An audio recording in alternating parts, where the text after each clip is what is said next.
میرے دوستو، انسان کو اللہ تبارک و تعالیٰ نے کچھ چیزوں کی فطرت عطا کی ہے۔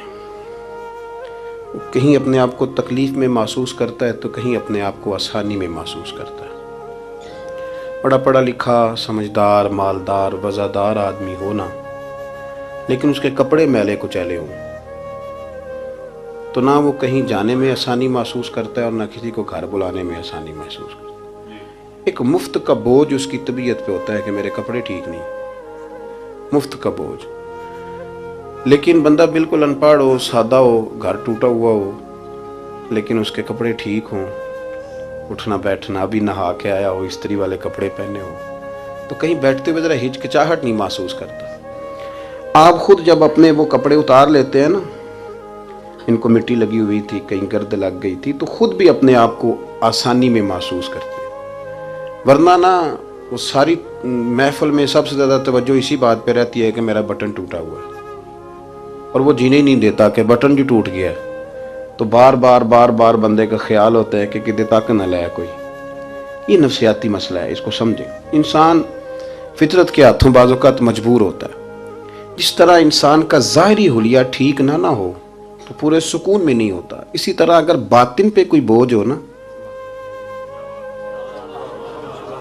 یہ تکبر والا بندہ کبھی سکون میں نہیں رہتا، یہ عجب والا، خود پسندی والا بندہ کبھی سکون میں نہیں رہتا۔ بیماری لگ جاتی ہے نا میری طرح کے کچھ لوگوں کو، بزرگوں کی بات نہیں کرتا کہ ہمیں سٹیج پہ ہونا چاہیے، میں چودھری صاحب ہوں، میں مالدار ہوں، میں علاقے کا بڑا ہوں، میں درویش ہوں، میں صوفی ہوں۔ آپ یقین کریں کہ ان کو پیچھے بیٹھ کے محفل سننے کا مزہ ہی نہیں آتا۔ وہ ساری محفل میں یہی سوچ رہے ہوتے ہیں کہ کدی کوئی اگے ساتھ لے نا۔ یہ بیماری ہے، یہ سکون نہیں لینے دیتی، یہ ایک مسئلہ ہے۔ خود پسندی، حسد، عجب، کبر، یہ مسائل ہیں۔ آپ جو مرضی کر لیں، یہ آپ کو سکون نہیں لینے دیں گے۔ کسی بندے کا یہ ذہن بن جائے نا کہ میں جانا جاؤں، میں پہچانا جاؤں، تو آپ یقین کریں کہ وہ منتیں کرتا ہے کہ یار کوئی مہربانی کرو، میرا بھی ذکر کرو کہیں۔ شیخ سعدی رحمۃ اللہ علیہ فرمایا کرتے تھے کہ لکڑی کو گھن اتنی تیزی سے نہیں کھاتی جتنی بڑے لوگوں کو خوشامد تیزی سے کھا جاتا ہے۔ ان کا بس نہیں چلتا، ورنہ 2 بندے رکھ لیں 8 گھنٹے کی ڈیوٹی پہ کہ میری تعریفیں کیا کرو، بس نہیں چلتا۔ یہ باطن کے جو میل کچیل ہے نا، میرے رسول کریم کا کمال یہ ہے کہ حضور نے نظر کرم سے سارے ہی دور فرما دیے۔ اور محبوب کے اپنوں نے جب نبی پاک سے دلیل مانگی نا کہ آپ اللہ کے نبی ہیں تو اس کی دلیل کیا ہے، اپنوں نے دلیل مانگی، قریش نے۔ اپنوں کو منوانا ذرا مشکل ہوتا ہے نا، یہ اللہ کا قانون ہے، اس نے چراغ کے بالکل نیچے اندھیرا بنا دیا ہے، اس کا قانون ہے، کیا کیا جائے، نہیں مانتے۔ اپنوں کو منوانا، قریبیوں کو۔ انہوں نے جب، میرے ایک دوست نے مجھ سے کہا کہ ایک نہیں سمجھ آئی کہ جب کوہ صفا پہ حضور نے کہا تھا کہ میں اگر تمہیں کہوں کہ اس طرف دشمن کھڑا ہے تو سارے کہہ رہے تھے ہم آپ کی بات مانیں گے، تو میں نے کہا وہ سرکار کو ماننے کی بات تھی۔ یہاں بھی بہت سارے لوگ ہیں وہ کہتے ہیں حضرت صاحب آپ کی عزت بڑی کرتے ہیں پر چپ کر جائیں، سیاست کا نام نہ لینا۔ میری بات کی سمجھ آ رہی؟ آپ کی عزت بڑی کرتے ہیں پر چپ کر جائیں۔ آپ نے یہ نہیں کہنا کہ سود نہ کھاؤ، بالکل آپ نے یہ نہیں کہنا کہ چودھری صاحب کے بچے کی شادی پہ بینڈ باجا نہیں ہونا، چونکہ ہم تو عزت کرتے ہیں۔ عزت کرنا اور ہوتا ہے اور بات ماننا میں فرق ہوتا ہے نا جی۔ کچھ لوگ حیا کرتے ہیں پر بات، لیکن زیادہ خوشی اسی کی ہوتی ہے جو حیا بھی کرے اور بات بھی مانے۔ اپنوں نے جب دلیل مانگی نا کہ آپ اللہ کے رسول ہیں تو اس کی دلیل کیا ہے، تو اللہ کریم نے فرمایا محبوب ان سے فرمائیے فقد لبثت فیکم عمرا من قبلہ، وہ باہر سے تو نہیں نہ آیا، میں نے تمہارے درمیان عمر کا حصہ گزارا ہے، افلا تعقلون، کیا تمہیں عقل نہیں؟ میری طرح کا کوئی سچا ہے تو دکھاؤ، کوئی صادق اور امین ہے تو دکھاؤ۔ تمہارے بیچ نبی کریم کا نا اٹھنا بیٹھنا چلنا پھرنا یہ اس طرح کا تھا کہ کوئی چیز کسی پر بوجھ نہیں بنتی تھی، بلکہ جو دیکھتا جاتا تھا مدینے والے کا غلام بنتا جاتا تھا۔ ہم نا آپ یقین کریں کہ اگر نکل آئے نا، آ جائیں سادگی پہ، سادی زندگی بڑی آسان ہوتی ہے، بڑی آسان۔ یہ جو بچے 4,500 روپیہ لگا کے بال کھڑے کراتے ہیں نا سر پہ، یہ پھر پریشان بھی رہتے ہیں کہ اتنے پیسے لگا دیے دیکھا کسی نے بھی نہیں۔ اور جو بزرگ ابھی آیا نا، اس نے گھاس کاٹی ہے، بھینسوں کو چارہ ڈالا ہے، کپڑے بس اس نے جلدی سے پہن لیے، صحیح استری، اس کو کوئی فکر نہیں، کوئی دیکھے تب بھی ٹھیک ہے، نہ دیکھے تب۔ نبی پاک صلی اللہ علیہ وسلم نے انسان کو کہا کہ اندر کا بوجھ اتار دے ورنہ تیرے لیے جینا مشکل ہو جائے گا. یہ اتار دے اندر کے سارے بوجھ، یہ جھوٹ کا بوجھ، یہ عداوت کا بوجھ، یہ حسد کا بوجھ. اعلیٰ حضرت بریلوی رحمۃ اللہ علیہ ملفوظات شریف میں فرماتے ہیں کہ حسد کرنے والا سامنے والے بندے پہ اعتراض نہیں کرتا، بلکہ حسد کرنے والا اللہ کی تقسیم پہ اعتراض کرتا ہے. وہ کہتے ہیں اسے کو دیا ہے مجھے دینا چاہیے تھا. بحث کرتے ہیں لوگ، اپنے گھر بیٹھ کے دلائل جمع کرتے ہیں. کبھی کسی شخص کے بارے میں آپ ذرا قرآن مجید پڑھیں اور میرے رسول کریم صلی اللہ تعالی وسلم کی احادیث کا مطالعہ کریں. قرآن تو حضرت موسیٰ کی شان بھی بیان کرتا ہے، حضرت یوسف کے تذکرے نہیں بیان کرتا قرآن، جناب عیسیٰ روح اللہ کی عظمت قرآن بیان نہیں کرتا. اعلیٰ حضرت بریلوی رحمۃ اللہ علیہ کے سامنے کسی نے شعر پڑھا کہ شان یوسف جو دبی تو وہ بھی اسی در پہ دبی، تو اعلیٰ حضرت فرمانے لگے تمہیں غلطی لگ گئی ہے، میرے نبی کسی کو دبانے نہیں آئے. تو بندے بڑے حضرت ہوتے ہیں نا جی، اعتراض تو پڑا ہے ابھی باٹتے پہ ہے. تو کہنے لگا جی شعر پہ اعتراض کرنا آسان ہے پر شعر کہنا مشکل ہے. تو فرمانے لگے چلو کہہ بھی دیتے ہیں. اس نے کہا دی اب کہیے. تو فرمانے لگے شعر یوں کہو کہ شان یوسف جو بڑی وہ بھی اسی در سے بڑی. شان یوسف جو بڑی تو وہ بھی اسی. عزت دینے سے آپ کوئی کمزور ہو جائیں گے؟ کوئی نقصان ہو جائے گا کسی کو عزت دینے سے؟ کیا فرق پڑتا ہے؟ لیکن آپ یقین کریں کہ وہ اتنی مصیبت بنی ہے عزت لینے کی، پروٹوکول لینے کی، اپنا آپ منوانے کی، اتنی زیادہ. بلکہ وہ لوگ جن کو بالکل اس چکر میں نہیں پڑنا چاہیے تھا، درویش لوگ، وزیروں کا بھی استقبال ہو رہا ہوتا ہے اور پیروں کا بھی استقبال ہو رہا ہوتا ہے. کوئی وزیر چڑھ جائے روڈ پہ تو رستہ غریب آدمی کو پھر بھی نہیں ملتا، تو کوئی تگڑا پیر چڑھ جائے تو پھر بھی نہیں رستہ ملتا. حالانکہ یہ درویش ہیں، یہ فقیر ہیں، یہ فقر کا درس دیتے ہیں، لیکن چاؤ ہی پڑا ہے. میرے رسول کریم صلی اللہ علیہ وسلم نے سادہ اور سمجھ والا اور عین طبیعت کے مطابق جس میں کسی بندے کو کوئی مشکل نہ ہو. پتہ ہے میرے محبوب کا کمال یہ تھا کہ نبی کریم تک رسائی بڑی آسان تھی. ہر بندہ بڑی آسانی سے پہنچ جاتا، بڑی آسانی سے. بخاری میں بھی حدیث ہے لیکن قاضی اعجاز رحمۃ اللہ تعالی علیہ نے بڑے پیار سے لکھی ہے اور انوکھا رنگ ان کی تحریر میں اچھا لگتا ہے. حضرت انس بن مالک رضی اللہ تعالیٰ عنہ فرماتے ہیں کہ ملک شام کا ایک شخص حضور کی بارگاہ میں حاضر ہوا اپنے بادشاہ کا کوئی پیغام لے کے. غریب آدمی نا ویسے ہی طبعاً ہی تھوڑا سا مایوس ہوتا ہے، ڈر رہا ہوتا ہے، وہ سہما ہوا ہوتا ہے. لیکن حالات کے سہمے ہوئے لوگوں کو بتا دو حالات بدل جاتے ہیں، ایک جیسے نہیں رہتے. لیکن یہ بیچارے سہمے، یہ ہر جگہ ڈر رہے ہوتے ہیں. یہ آستانوں پہ بھی ڈر کے پیچھے بیٹھے ہوئے ہوتے ہیں، آستانوں پہ بھی پروٹوکول مل رہا ہوتا ہے جس کی جیب تگڑی ہوتی. تو ڈرتے ہیں یہ لوگ اور ان پہ پریشر بڑھا دیا جاتا ہے. کچھ ایسے کام کیے جاتے ہیں جن سے ان کی دلوں پر بوجھ بھی رہتا ہے کہ نہیں یہاں بات کوئی نہیں کرنی. حضرت انس بن مالک رضی اللہ تعالیٰ عنہ فرماتے ہیں جب وہ آیا نا نبی کریم کی بارگاہ میں تو وہ کانپنے لگا. کوئی بات بھی نہیں ہوئی، کوئی ایسا مسئلہ بھی نہیں ہوا، لیکن وہ کانپنے لگا اور تھر تھر کانپنے لگا. تو اللہ کے رسول صلی اللہ علیہ وسلم نے اسے فرمایا کہ کیوں ڈرتے ہو، کیا بات ہے؟ کہنے لگا میں مدینے کی جو ریاست ہے اس کے سربراہ کے پاس آیا ہوں. غریب آدمی ہوں، ڈر لگتا ہے کوئی ایسی بات نہ ہو جائے کہ آپ ناراض ہو جائیں. تو انہوں نے تو دیکھا تھا نا ان لوگوں کو کہ جو جانور کو مالک کی مرضی کے بغیر چھاؤں میں باندھ دیتے تھے تو مار پڑتی تھی. اتنا سیانا ہو گیا تو مرضی کرے گا، مجھے ڈر لگ رہا ہے. حضرت انس بن مالک کہتے ہیں بات کہاں کی تھی چلی کہاں گئی.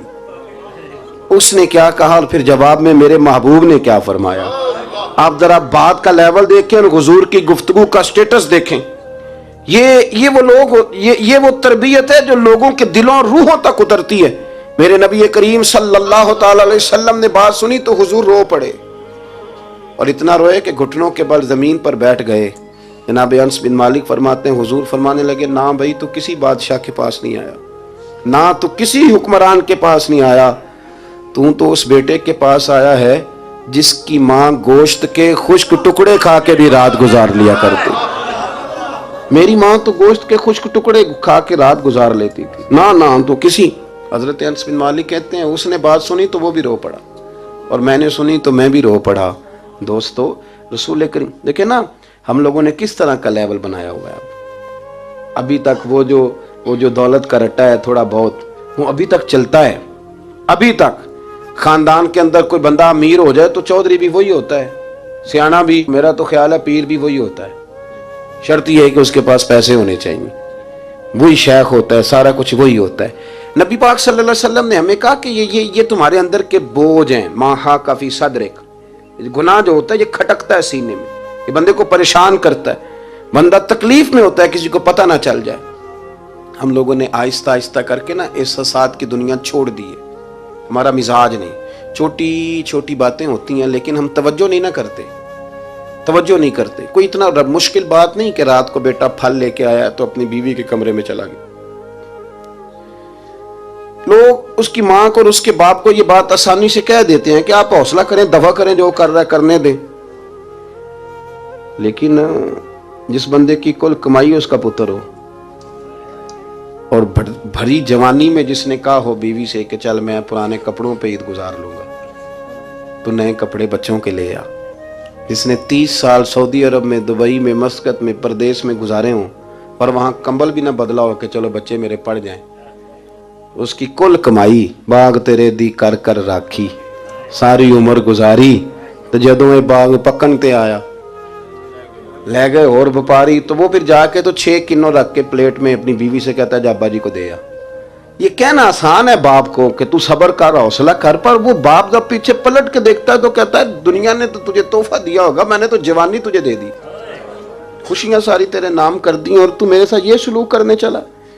احساسات نہیں، اس کو پتہ ہی نہیں، روز دوست کو ٹیلی فون کرتا ہے کہ آج باہر سے کھانا کھائیں، کبھی ابا جی کو بھی کرنا کہ ابا جی آج میرے بغیر روٹی نہ کھانا، میں آؤں گا تو مل کے کھائیں گے۔ کبھی کہے اماں کو کہ اماں مجھے بڑے بڑے ریسٹورنٹ میں وہ مزہ نہیں آیا کہ تیرے ہاتھ کے چاولوں کی روٹی میں مزہ آیا، آج پکا نا۔ مجھے لگتا ہے اماں کو راشا بھی ہو نا، راشا بھی ہو تو پھر بھی وہ تیرے لیے محنت کرے گی، لیکن احساس ضروری ہے نا، وہ ہم پیدا نہیں کرتے، وہ ہماری توجہ نہیں جاتی۔ صاحب طبقات کہتے ہیں نبی کریم صلی اللہ تعالی علیہ وآلہ وسلم نے نا جب صحابہ کرام آئے تھے مکہ مکرمہ سے مدینہ طیبہ، تو آپ نے سن رکھا ہے کہ انصار مدینہ نے اپنی جائیدادیں بھی تقسیم کر کے آدھی آدھی مہاجرین کو دے دی تھی، تو ان میں ایک حضرت ام ایمن بھی تھی، نبی کریم کی رضائی والدہ ہیں۔ یہ حضرت عبداللہ رضی اللہ تعالیٰ عنہ جو سرکار کے والد گرامی، ان کی آزاد کردہ لونڈی، حضرت سیدہ طیبہ طاہرہ جناب آمنہ رضی اللہ تعالیٰ عنہ کی بھی بڑی خدمت کی انہوں نے۔ ان کو بھی ایک باغ ملا ہوا تھا۔ جب وہ خیبر کے علاقے فتح ہو گئے، یہودیوں سے بہت سارے علاقے لے لیے، تو اللہ کے رسول صلی اللہ علیہ وسلم نے فرمایا اب اس طرح کرو کہ یہ جو تم نے جائیدادیں لی ہوئی ہیں نا انصار سے، یہ واپس کر دو اور تمہیں اس میں سے دے دیتے ہیں۔ اور حضور علیہ السلام نے انصار مدینہ سے بھی کہا کہ میں ان کو یہ جائیدادیں دے کے اور تمہاری واپس کرانے لگا ہوں، تو انصار نے تو وہاں بھی بڑا انوکھا جواب دیا کہ یا رسول اللہ ہماری والے بھی رہنے دیں اور وہ والے بھی ان کو دے دیں۔ وَيُؤْثِرُونَ عَلَىٰ أَنفُسِهِمْ وَلَوْ كَانَ بِهِمْ خَصَاصَةٌ، یہ بھی ان کو ان کے پاس رہنے دے۔ محبوب نے فرمایا نہیں، میرا فیصلہ یہی ہے۔ حضرت ام ایمن رضی اللہ تعالیٰ عنہ کے حصے میں ایک باغ آیا ہوا تھا، تو محبوب کریم سید عالم صلی اللہ علیہ وسلم نے کہا اماں جی آپ کو کوئی اور باغ دے دیتے ہیں، یہ والا باغ واپس کر دیں۔ سیدھی سادی بیوی تھی، ناز تھا کہ میں نے حضور کی خدمت کی ہے بچپن میں، ناز تھا، کہنے لگی میں تو نہیں واپس کرتی، یہ ناز ہے، ورنہ حضور کو کوئی انکار کر سکتا، میں تو نہیں واپس کرتی۔ حضرت عائشہ صدیقہ رضی اللہ تعالیٰ عنہ فرمانے لگی اماں جی یہ آپ کیا کہہ رہی ہیں؟ حضور فرمانے لگے عائشہ آپ خاموش ہو جائے، یہ بڑھاپا ہے، اس کے احساسات ہیں، اس کے جذبات ہیں۔ آپ یقین کریں کئی دفعہ بوڑھے بیچارے نا درد سے بات نہیں بتاتے کسی کو، وہ کہتے ہیں کیا کرے، کپڑا اٹھائیں تاکہ پیٹ ننگا ہو جائے، کیسے بات کریں۔ نبی کریم سید عالم علیہ الصلوۃ والسلام اماں جی کے قریب گئے، کہا اماں جی میرے ساتھ چلو ایک دفعہ باغ دیکھ تو لو۔ حضور ساتھ لے کے گئے، ایک باغ دکھایا تو کہنے لگی نہیں نہیں میں نے نہیں لینا، یہ مجھے میرے والا ٹھیک ہے۔ حضور نے پھر دوسرا دکھایا، کہنے لگی یہ بھی نہیں مجھے پسند۔ محبوب نے تیسرا دکھایا تو کہنے لگی یہ تو میرے والے باغ سے بھی پیارا ہے، یہ میں لے لوں گی۔ جب وہ مسکرائیں تو حضرت عائشہ کہتی ہے میں نے حضور کی آنکھوں میں آنسو دیکھے، فرمایا الحمدللہ اس کا دل نہ راضی ہو گیا ہے۔ یہ طریقہ ہے میرے عزیز، تھوڑے احساسات تو پیدا کریں، تھوڑے اپنے جذبات۔ کتنی خود غرضی والی زندگی ہے کہ مجھے صرف میرا ہی خیال ہے، اور جو جہاں بیٹھا ہے نا، پتہ ہے ہم پریشان زیادہ کیوں ہیں؟ میں مولوی ہوں تو میں سارا دن یہی تقریریں کرتا ہوں، لوگ مولویوں کی عزت نہیں کرتے، لوگ مولویوں کی عزت نہیں کرتے، تو میں کہتا ہوں چھوڑیں یہ رٹا، عزت مانگنے کی کیا ضرورت ہے؟ اب منت مانگ کے عزت کرانی ہے؟ چھوڑیں، کوئی ضروری ہے؟ میں اس طرح کرتا ہوں کہ میں عزت کرنی شروع کر دیتا ہوں، میں کرتا ہوں نا 15-20 علماء کی عزت، چلو ہم آپس میں شروع کر لیتے ہیں، تو خود بخود باقی بھی مسئلہ ٹھیک ہو جائے. بوڑھے لوگ ہر وقت شکایت کرتے ہیں عزت نہیں کی جاتی. عزت کیوں آپ بھیک مانگتے ہیں؟ کیا ضرورت؟ پیار دینا شروع کریں، روز بروز مطالبہ کرنا کہ میری خدمت کرو، میرے پیچھے چلو، اس سے تو دقت پیدا ہوتی، انسان تکلیف میں رہتا ہے. میرے رسول کریم علیہ السلام خیال رکھتے، چھوٹے چھوٹے بچوں کے جذبات کا بھی خیال کرتے، بوڑھوں کے جذبات کا بھی خیال کرتے. نبی کریم صلی اللہ علیہ وسلم ہر شخص کے بارے میں ایسا نظریہ رکھتے کہ جس سے قوم کو سکون ہوتا، دلوں کے اندر اطمینان پیدا ہوتا. حضرت عائشہ صدیقہ رضی اللہ تعالیٰ عنہ فرماتے ہیں ایک دن گھر میں تشریف فرماتے اور طبیعت مبارک میں نا بڑی، میں دیکھ رہی تھی کہ بڑا حشاش بشاش ہے سرکار کا مزاج، بڑی خوبصورتی. آج غم امت میں حضور اس طرح پریشان نہیں جیسے اکثر ہوتے ہیں. آپ فرماتی ہیں باتیں چل رہی تھی تو بیٹھے بیٹھے حضور فرمانے لگے کہ عائشہ میں تمہیں بتاؤں تم مجھ سے راضی کب ہوتی ہو اور ناراض کب ہوتی ہو؟ کہتے میں نے عرض کی یا رسول اللہ میں اور آپ سے ناراض. فرمایا چل سن تو لینا، سن تو لینا، ذرا بات سننا، ذرا سن تو لے، سننا. عرض کی یا رسول اللہ حکم فرمائیں. فرمایا تم کبھی کبھی قسم اٹھاتی ہو. ذرا احساس کی شدت دیکھی، لفظوں اور جملوں کا خیال رکھنا، سامنے والے کا اسے آسانی دینا. نبی کریم صلی اللہ، دیکھیں نا، میں نہیں پرواہ کرتا جی اب بیویوں کی باتیں کون سنے، میں نہیں پرواہ کرتا جی فلانا تو ان پڑھ ہے، لیکن جو ہمیں حضور نے ذوق دیا جینے کا، جو تسلی دی ہمیں زندہ رہنے کے لیے، جو ہمیں کہا کہ یہ چیز تمہیں جوان کرے گی، ٹھنڈا رکھے گی. نبی کریم صلی اللہ تعالی علیہ وآلہ وسلم فرمانے لگے عائشہ تم نا کبھی کبھی قسم اٹھاتی ہو؟ کہا یا رسول اللہ اٹھاتی ہوں. فرمایا جب تم تھوڑا بہت ناراض ہوتی ہو نا کہ کسی اور زوجہ کے پاس وقت زیادہ گزر گیا ہے، تو پھر تم پتہ کس طرح قسم اٹھاتی ہو؟ تم کہتی ہو مجھے ابراہیم علیہ السلام کے رب کی قسم، اور جب تم راضی ہوتی ہو تو کہتی ہو مجھے محمد مصطفیٰ کے رب کی قسم.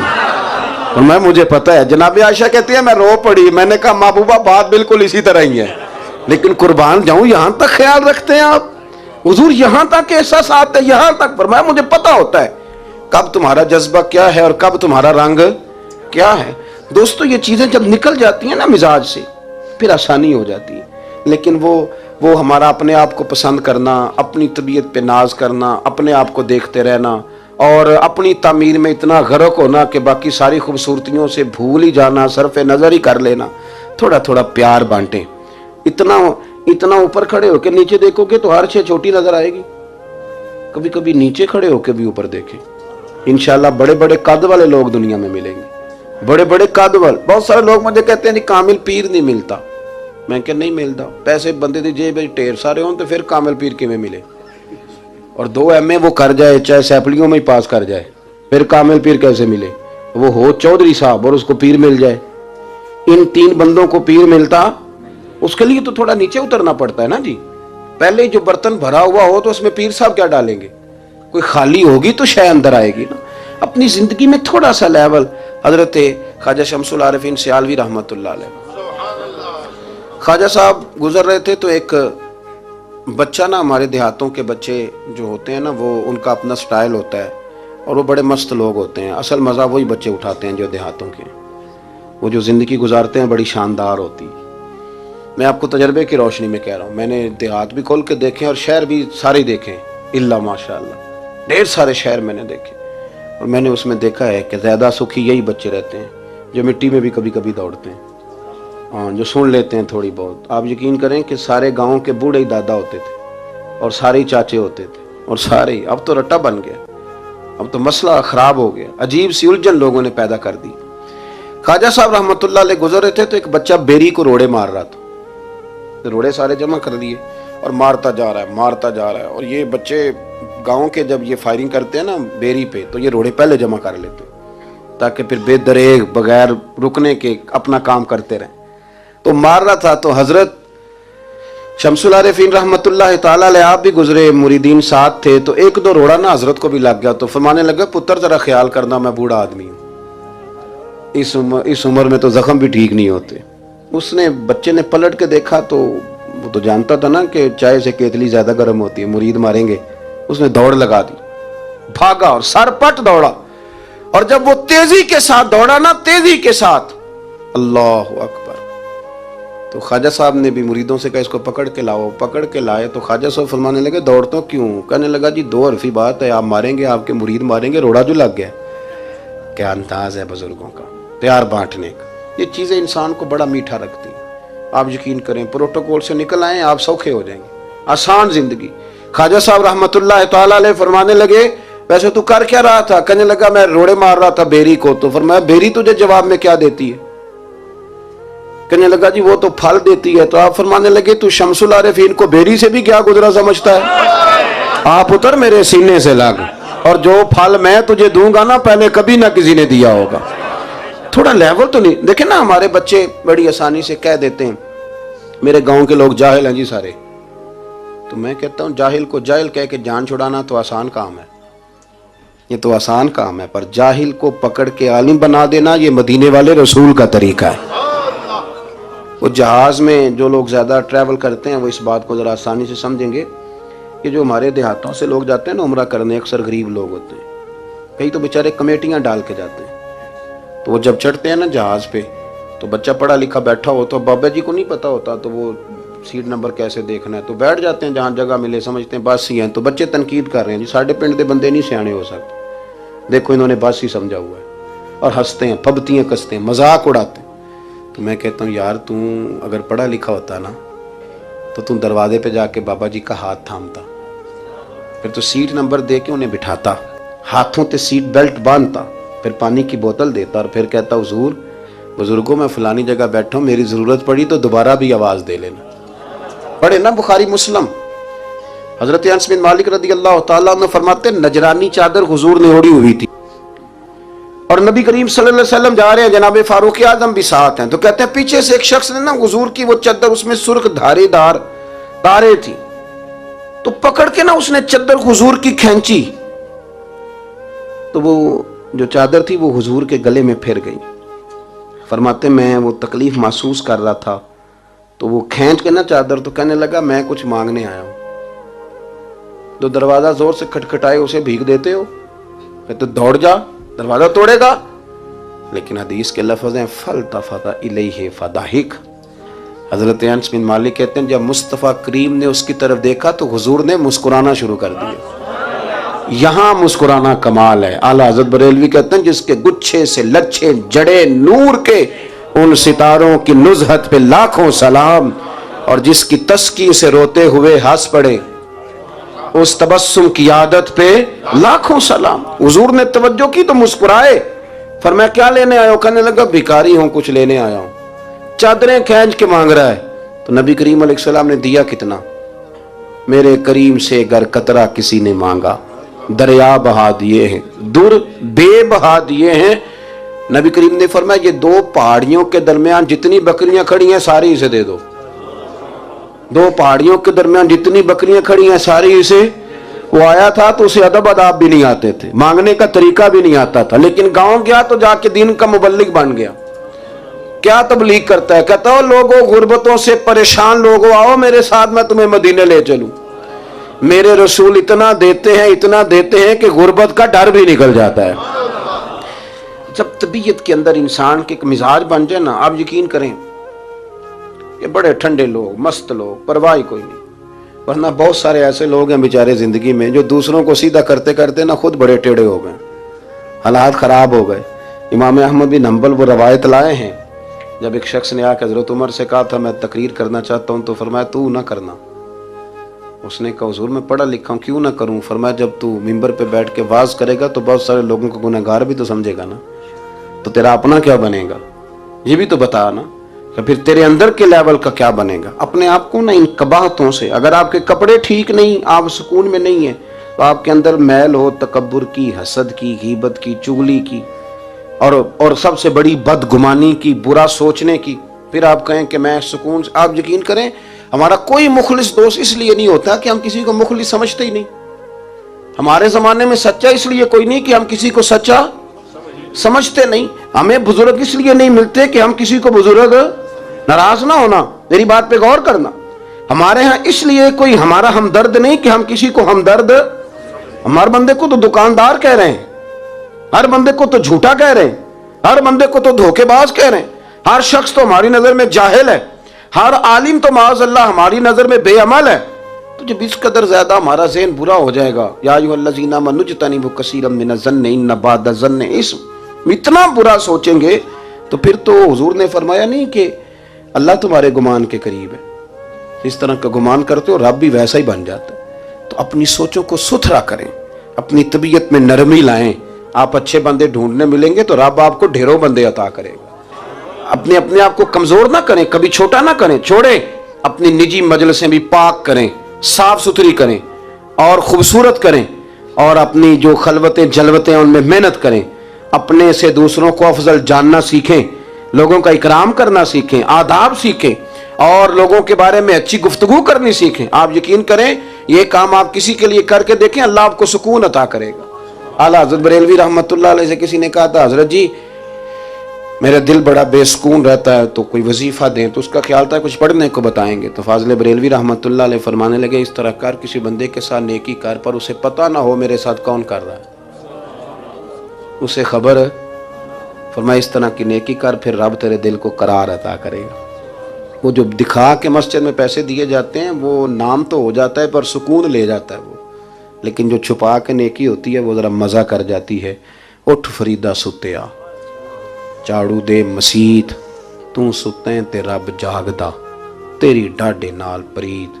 اٹھ فریدا ستیا تے خلقت ویکھن جا، متے کوئی مل جائی بخشیا تے تو بھی بخشیا جا۔